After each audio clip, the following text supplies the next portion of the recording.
In this video, I'll show you how to assemble, wire, and program the Kimray electric actuator for dump valve applications with the LPHV valve.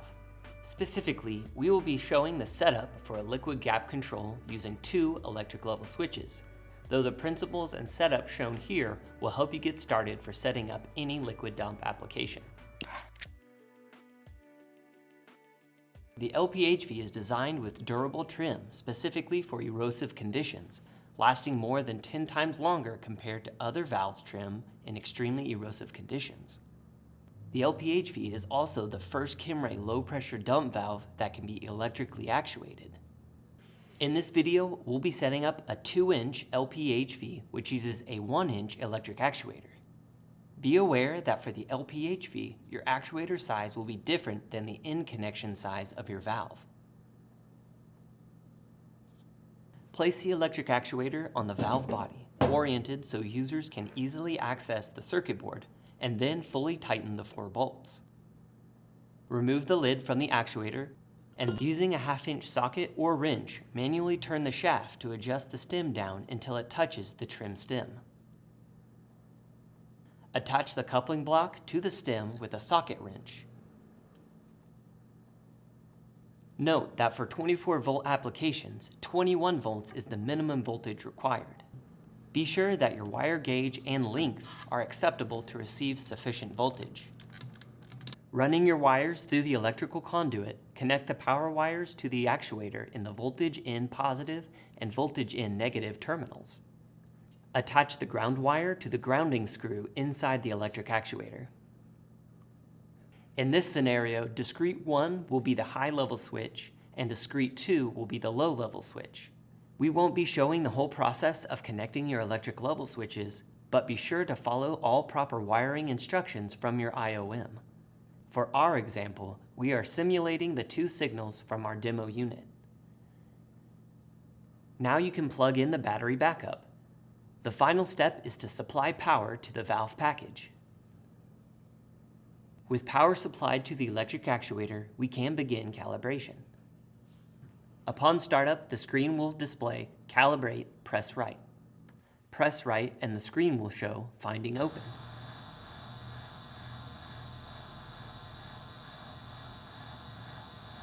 Once fully open, it will display Finding Home and Drive Closed. This will take approximately 35 seconds to complete before returning to the main operating screen. After calibration is complete, adjust the indicator scale so the indicator is aligned with the closed mark. Hammer the scale into place. Now we can select our set points on the electric actuator. Press right to get to the control setup. Press down to enter the menu. Press up or down to control your desired discrete control setting.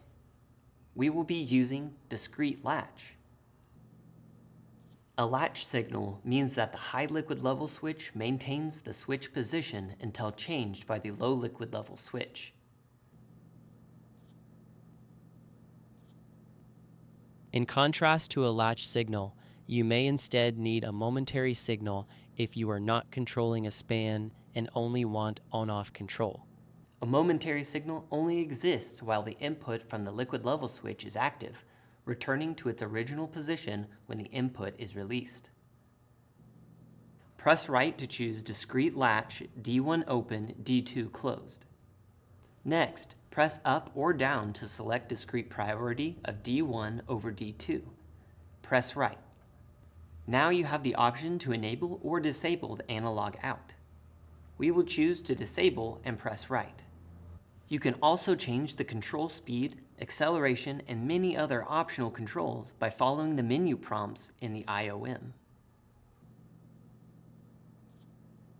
Press left until you get back to the main operating screen. It's also best practice to set the date and time on the electric actuator. With any data logging, you'll want to have an accurate record of when events happened. From the main operating screen, press right until you get to Data Log Setup. Press up to enter the menu. Press right until you see the time and date. Then press up.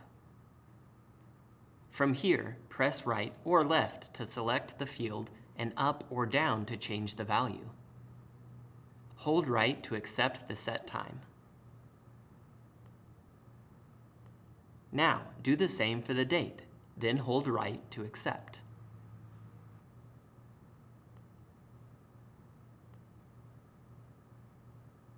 Now your electric actuator package is set up. If you have any questions about the Kimray electric actuator for your specific site, contact Kimray customer and product support.